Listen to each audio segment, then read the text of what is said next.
Mr. Cade sat in the gray interview room, checking the time again. He had already spoken to 4 candidates today, and all were useless. They either didn't know the job or didn't care to learn it. This was a mining station on the edge of human space, not some school playground. He needed someone who could work under pressure, handle tools, understand machinery, and survive hard shifts underground. The last name on the list made him sigh. Zaira Bren. The form read, female, 42 years old, alien species, Talani. Miners from that race were usually strong, quiet, and good workers. Cade hoped she would at least be better than the others. The side door creaked open. Cade stood up, expecting a tall, mature woman, maybe with work boots and a rough voice. But instead, a little girl walked in. She was barely 10 years old in appearance, with smooth purple skin, large bright eyes, and a heavy bag that dragged behind her. She looked too small to carry a lunchbox, let alone handle mining equipment. She stopped in front of the table, placed her bag down with a soft thud, and looked up at Cade without fear. "I'm Zaira's daughter," she said, her voice clear but soft. "Mom's sick, so I came instead." Cade blinked. "What?" he asked, thinking it was a joke. "You're here for the interview?" "Yes," she replied, not even smiling. "She trained me. I know everything." 2 other staff in the room chuckled, thinking she was pretending. But the girl didn't laugh, didn't even move. She stood perfectly still, her hands clasped together. Waiting, Cade looked at her bag, then at the form again. He should send her away, he knew that. This was a job for adults, for people who could work 12 hours in the dirt. But something about her made him pause. Her eyes weren't childish, they were calm, focused, too old for her small face. He remembered seeing that look before in veterans and survivors, in people who had seen things they never talked about. "All right," he said slowly. "Let's test you." He handed her a data tablet with a simple systems question. She didn't even sit down, just stood beside the table and began typing. The staff watched, still smirking. But within 2 minutes she handed it back. Cade checked it, then blinked again. Every answer was correct. And not just that. Her methods were better than standard procedure. He gave her a more difficult test, something about fault detection in old mining tunnels. 3 minutes later it was done, and again it was flawless. "Who taught you all this?" he asked. "My mom," she replied. "She worked here before until she got sick."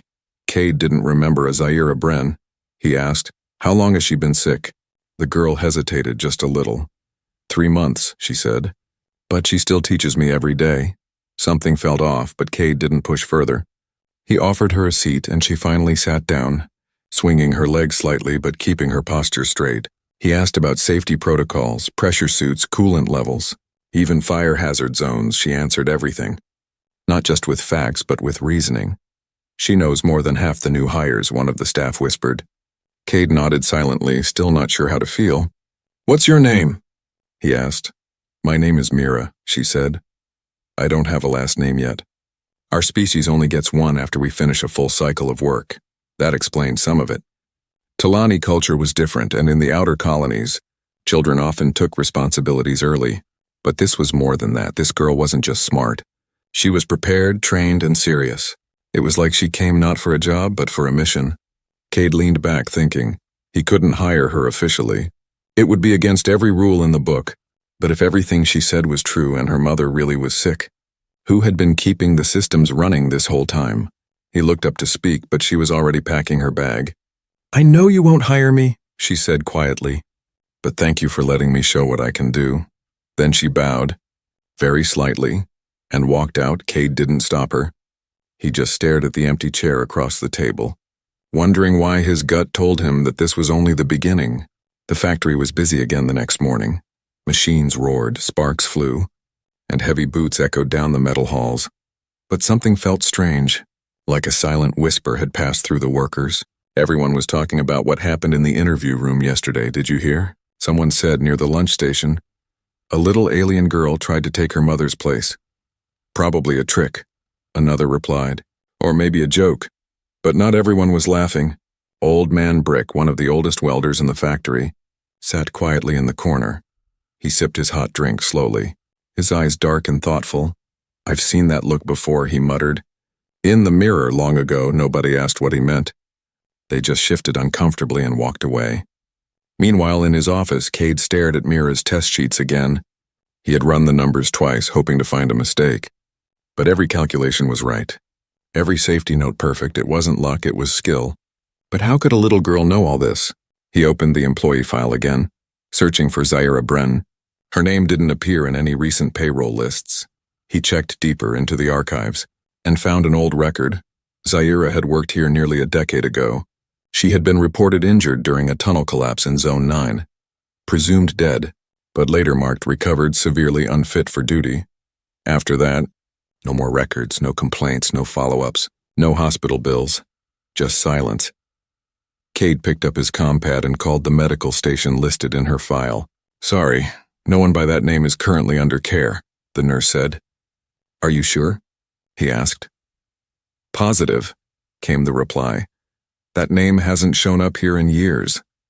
Cade sat back in his chair, something cold forming in his chest. Why did Mira lie? Was her mother really sick or hiding? And why would a girl so smart sneak into a factory instead of going to school? That evening, after the shift ended, Cade walked alone through the main yard. The air was dusty and the night was cold. He passed by the outer wall and noticed something odd. Small footprints, too small to be from any adult worker. They led away from the path, down to the old maintenance section, the one marked closed. It had been shut down years ago after the power system there broke and caused a minor explosion. No one had touched it since. Or so he thought. Curious, Cade followed the prints, his boots crunching against metal grates. The deeper he went, the darker it got. No lights worked here anymore. Just emergency glow strips along the walls. The air smelled like rust and old oil. Then he saw something. A small metal plate had been moved aside, revealing a narrow crawl space. He knelt down and looked through. Inside was a dim room with scattered tools, a folded blanket, a half-eaten protein bar. Someone was living here. He crawled inside, slow and careful, and touched the floor, still warm. A low humming sound caught his ear, coming from behind a control panel. He followed it, moving around a broken generator, and then he froze. There she was, Mira, wearing goggles too big for her face, hands deep inside a glowing circuit box. She was rewiring something. Careful and precise, her fingers were fast. Practiced, confident. Cade stared, unable to move. She didn't see him. Or maybe she didn't care. "You could die in here," he said, loud enough to make her turn. She didn't jump, didn't panic. She simply pulled off the goggles and looked at him. "If I don't fix it, the cooling systems will fail," she said. Her voice was flat, tired, like someone used to fighting alone. Cade stepped closer, checking the system. She wasn't lying. The backup coolant pump had been offline for weeks.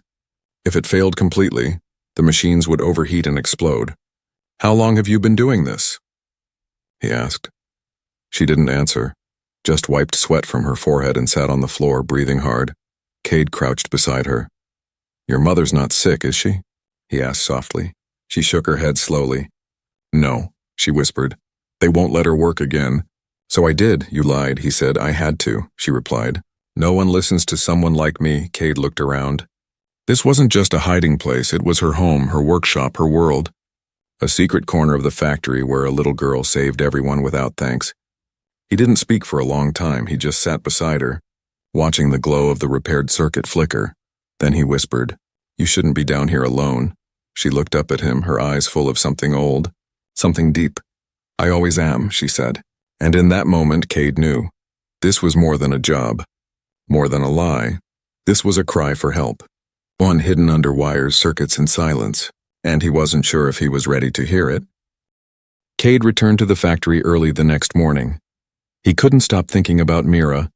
That little girl had been fixing dangerous systems all by herself. She wasn't just smart, she was brave, determined, and maybe even desperate. Something was wrong in this place, something hidden deep. He sat in his office, trying to focus on paperwork. But his eyes kept drifting to the factory's maintenance map on the wall. One section blinked in red, the old tunnel, sealed after the explosion 10 years ago. Nobody ever went there anymore, not since the company declared it unsafe and non-essential. But Mira had been there, living and working in the shadows. He grabbed a flashlight, a tool belt, and headed out without telling anyone. He walked past the active sections and down the silent hall that led to the abandoned zone. The air changed. It felt thicker, colder, like the tunnel was breathing in its own dust. He stopped at the rusted gate, warning sign still glowing faintly. "Do not enter," it read. Cade ignored it, pulling the lock off with effort. The gate groaned open. Inside, the darkness swallowed him. The only light came from his small flashlight, dancing across broken pipes and cracked walls. The place smelled of oil, rust, and something older, like forgotten sweat and old secrets. He followed the same narrow path Mira had used. Crawling through the panel she had moved, he reached her little shelter again, but it was empty now. The blanket was gone. The food, too, she had moved. He saw new footprints, small, fresh, leading deeper into the forbidden tunnel. Cade hesitated, then followed deeper inside. The temperature dropped. He could see his breath, but ahead a faint glow shimmered, not from power lights, but from welding sparks. He turned the corner and stopped. Mira was there, crouched over a panel that sparked and shook with energy. A leak had formed in the power coil. It was dangerous, but she was handling it like a trained tech. Her small hands moved fast, wrapping wires, replacing fuses, sealing cracks with precision. Cade stepped closer and whispered, "You'll get yourself killed." Mira didn't look up. "I've done this before," she said, voice steady. "This system controls the emergency cooling for Sector 5 if it fails. The upper floors could explode." Cade felt his stomach twist. He hadn't seen any alerts. "How do you know?" he asked. "I listened," she replied, tapping a small device. "Old mining radios still work if you tune them right." She finally stood up, hands black with grease, goggles hanging around her neck. "Where's your mother now?" he asked softly. Mira lowered her eyes. "She's here," she said quietly. "She never left." "What?" "She's alive, but broken," Mira whispered. "After the tunnel collapse, they said she couldn't work anymore. She had no ID, no job, no voice. So we hid down here. She taught me everything. And I started fixing things in secret." Cade felt heavy. "All this time. No one knew, no one cared," Mira said. "We kept the systems running while they looked the other way." Cade looked around. This wasn't just a tunnel. It was a prison built by neglect, and Mira had turned it into her battlefield. "You can't stay here," he said. "This isn't safe, not for you, not for her." "Then help us," she said, stepping closer. "Not with kindness, not with pity, but with truth." She handed him a data stick. "It has logs, repairs, system readings, proof of everything we've done." "Use it," she said. "Make them listen." Cade took it, holding it tight. "What if they try to silence this?" Mira looked him in the eye. "Then I'll crash the factory myself," she said, calm as stone. "And this time I won't fix it." Cade believed her. She had that same fire he saw in people who had nothing left to lose. And maybe, just maybe, she had the power to shake the entire system. He nodded slowly. "All right, Mira," he said. "Let's show them what the shadows have been hiding." As they walked back toward the surface, the tunnel didn't feel so cold anymore, and behind them, the old systems hummed once more, not from fear, but from hope. The next day, Cade sat alone in the control room. The data stick Mira gave him was plugged into his private console. Hundreds of repair logs, system scans, and timestamps filled the screen. Every file was signed off with the same initials, M. She had recorded every hidden fix, every silent rescue, every time she saved the factory from shutting down. And no one knew, not a single engineer, not the board, not even him until now. He stared at the final log, just from 2 days ago. Critical leak in Sector 3 power lines. Repaired manually, no backup system available. It should have been impossible, but she did it. Without training, without tools, without even being allowed inside the building. Cade sighed and leaned back. He had been a factory leader for years, trusted by the board, but now, all that trust felt like a lie. They had left her family behind, like broken parts thrown in the trash, and Mira had picked them up. One piece at a time. Later that evening, he walked to the closed quarters behind the generator rooms, a place once used for storage, now locked and forgotten. But today, he brought the master key. He opened the door slowly and stepped inside. The room was small, dusty but clean.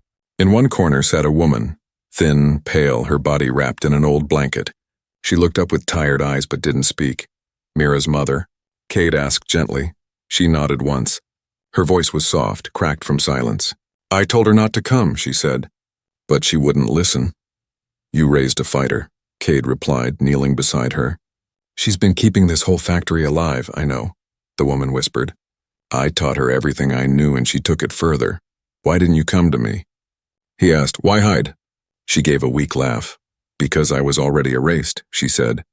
After the tunnel collapse, I filed complaints, showed reports, begged for help. They didn't just ignore me. They deleted me. Cade's face turned cold. That wasn't just negligence, it was erasure. They had tried to bury her like the dirt in the collapsed tunnels.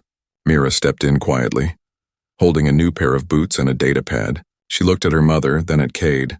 I'm ready, she said. Let's make them see. They met the next morning in the board chamber. 7 executives sat around a long silver table. Their suits crisp and faces bored.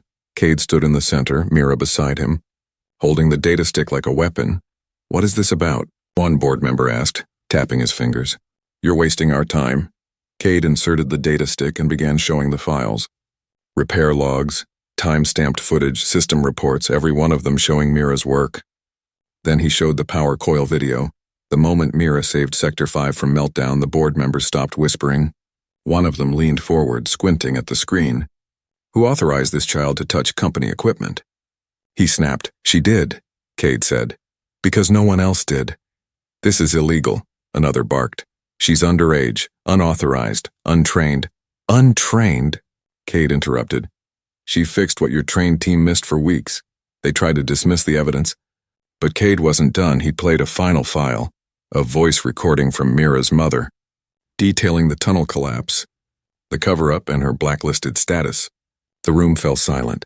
You silenced her, Cade said, his voice sharp. You abandoned her, and then you nearly let this factory burn to save your own image. One board member stood, sweating. This doesn't leave this room, he said. We'll settle quietly. No, Mira said, stepping forward. If you want silence, you give my mother her job back, give me a contract, and clear her name across the system. Or I crash your systems and walk away. They laughed at first until she handed them a small chip. It's a virus, she said calmly. I built it yesterday. It activates in 1 week unless I stop it. Cade smiled slightly. He knew she was bluffing. But the board didn't, and they were afraid of the little girl in dusty boots. The chairman finally spoke. Agreed, he said. Your demands will be met, Mira nodded, then turned and walked out. Cade followed her. Proud and silent, outside the air felt fresh again. The dirt on their boots no longer felt like shame. It felt like victory. Because sometimes truth doesn't rise from light. It rises from deep underground, covered in scars and powered by one stubborn heartbeat. The factory roared as usual. Sparks flew from welding lines. Engines hummed deep underground and workers moved like clockwork. But something was about to change. Something no one expected. Mira stood quietly in the corner of the control room. Her new uniform a bit too big, but her presence impossible to ignore. Cade stood beside her, staring at the live systems map. Every section showed green except for one small blinking yellow zone. Cooling unit B12. Mira tapped it with her finger and whispered, That one's going down soon, you're sure? Cade asked. She nodded. I turned off the failsafe, she said, just for 1 hour. Like we planned. The goal wasn't to destroy, it was to prove a point. To show the entire board, the supervisors, and the workers what Mira had been doing for months, keeping everything from falling apart. Cade sent a system-wide message. Temporary diagnostic test. Systems may experience delay. Do not interfere. Then the countdown began 15 minutes into the test. Cooling unit B12 started overheating. The pressure levels spiked, alarms flashed, and backup systems remained silent. Supervisors began to panic. Why isn't the auto-control kicking in? One engineer shouted, We're losing stability in the eastern wing. Another yelled. Cade stood still, arms crossed. He watched them scramble, searching for answers. Pressing buttons that did nothing, the machines slowed. Lights flickered, sparks rained down. The factory was on the edge of shutdown. Then Mira stepped forward, calm, steady, her voice cutting through the chaos. Step back, she said. I'll handle it. Some laughed, thinking it was a joke. But others remembered the video. How she had fixed Sector 5. They moved aside. Mira walked up to the panel, typed in manual codes, rerouted the coolant pipes, and triggered a delayed pressure release. Within 4 minutes, the alarm stopped. The lights returned to normal and the factory stabilized. Silence fell across the room. One of the engineers whispered, She just did what 6 of us couldn't. Cade nodded, then turned to the security screen. The board members were watching from the upper level. Their eyes wide, their mouths closed. They had seen the truth now. Live. Raw and undeniable. Mira didn't smile. She just turned to Cade and said, "Time's up." The hour of silence was over. But the noise it left behind would echo for a long time. Later that evening, Cade and Mira met with the board again. This time, the tone was different. No more threats, no more fake offers. One board member spoke first. "We reviewed your performance," he said slowly. "It exceeds expectations. We want to offer you a full apprenticeship," another added. "With full pay, protection, and resources." Mira raised her chin slightly. "And my mother? She will be officially reinstated," they said. "With back pay and a clean record," Cade added. "And this time her voice stays heard," the board nodded. Some reluctantly, others already calculating how to spin the story in their favor. Mira didn't care about their reasons. She only cared about results. She handed them a small device. "This is the kill code for the virus I mentioned," she said. "It never existed, but you believed it did." A few of them looked ashamed. Others looked impressed. Cade smiled quietly. "She didn't need a real virus," he said. She had truth. When the meeting ended, Mira walked out into the main floor. The workers watched her, some unsure, some smiling. Then Old Man Brick raised his wrench high and shouted, "All hail the little chief." The room burst into applause. Mira blinked in surprise, then nodded once. She didn't need cheers, but they felt nice anyway. That night, she sat with her mother outside their small living space. The stars were out and the air was warm. "You did it," her mother said softly. "You made them see. I made them listen," Mira replied. "Now we fix what they broke." Cade passed by and waved. He didn't say much, but his eyes said enough. Change had started. And it came not from the top, not from orders or systems, but from a little girl who walked into a job interview when no one else dared. Because sometimes silence speaks louder than noise. And in that hour of silence, Mira had screamed the truth louder than anyone ever could. Mira stood quietly outside the boardroom. Her arms were crossed, but her fingers tapped against her elbow. She didn't like this part, not the waiting, not the silence inside. The board of directors argued among themselves, trying to decide what to do next. She knew how these people worked. They weren't scared of danger, only scared of losing control. Cade stood beside her, arms folded too. He had been silent for a while, but then he said, "They'll try to offer you something shiny." "Like a medal?" she asked. He chuckled. "Like a fancy title, a staged interview. Something that makes them look like heroes." Mira stared at the steel door in front of her. "I don't want their praise," she said. "I want real change," a soft chime echoed. And the door slid open. A woman in a sharp gray suit stepped out, her face calm but unreadable. "They're ready," she said, then turned without another word. Mira and Cade stepped inside. 7 board members sat behind a long, curved table. Big screens behind them showed numbers, charts, images of the factory running smoothly again. One of the older men spoke first. "Miss Mira," he said in a slow voice, "your performance during the systems emergency was unexpected," another added. "You showed remarkable ability under stress." A third smiled politely. "We believe your talents could be very useful to us." Mira didn't sit. She looked straight at them and said, "I'm not here to decorate your press stories." The room went still. A younger board member tried to recover. "Of course not," he said. "That's why we're offering you a full contract. You'll be given your own workspace, access to all systems and training from certified engineers." "And my mother?" Mira asked sharply. The chairman leaned forward. "We've agreed to restore her employment status," he said. "She'll be placed in a health and safety advisor role. She'll receive full benefits and a public apology." Mira's jaw tightened. "Not good enough," she said. "You erased her name, treated her like garbage. Now you want to act like it never happened." The board shifted in their seats, clearly uncomfortable. One of them said, "This is the best we can offer without creating unnecessary headlines." Cade spoke for the first time. "What she means is, this isn't just about one worker. It's about your entire system. You covered up a safety failure, you blacklisted a skilled worker, and you ignored dozens of small system errors because it was cheaper. You're lucky she fixed them," he added, nodding toward Mira. "Or you'd be facing a lawsuit. Or a crater where your factory used to be." Mira stepped forward, holding a small device. "I recorded everything," she said. "The shutdown, your silence, even this meeting. I don't need to fight you, I just need to upload this." The chairman looked tense. "What do you want?" he asked finally. Mira laid it out simply. A real contract with rights, not restrictions, she said. I choose what I work on, I speak at safety meetings. I report directly to Cade, and my mother gets full recognition as a co-trainer and advisor, not hidden behind a desk. You do that. And I delete the recordings, she said. You don't. And the whole system sees the truth. There was silence for a long time. Then the chairman slowly nodded. Agreed, he said. It will be official by the end of the day. Mira handed over the device with the recordings. I already made backups, she said with a grin. Just in case. The board members didn't smile. But they didn't argue either. She had won, and they knew it. As they left the room, Cade laughed softly. You didn't just negotiate, he said. You ran the meeting. I learned from the best, she replied. My mom, back in the lower levels of the factory, workers were already talking. News traveled fast. And Mira's name was on every screen and whisper. Some called her Little Chief, others called her the Quiet Fixer. But one thing was clear. Everyone knew who saved the factory. Her mother waited outside the dorms, her eyes tired but proud. They agreed? She asked. Mira nodded. Everything. Her mother hugged her tightly. No more hiding, she whispered. No more silence, Mira replied. That evening, a new sign was placed above one of the training rooms' Myra unit. Advanced Systems Workshop.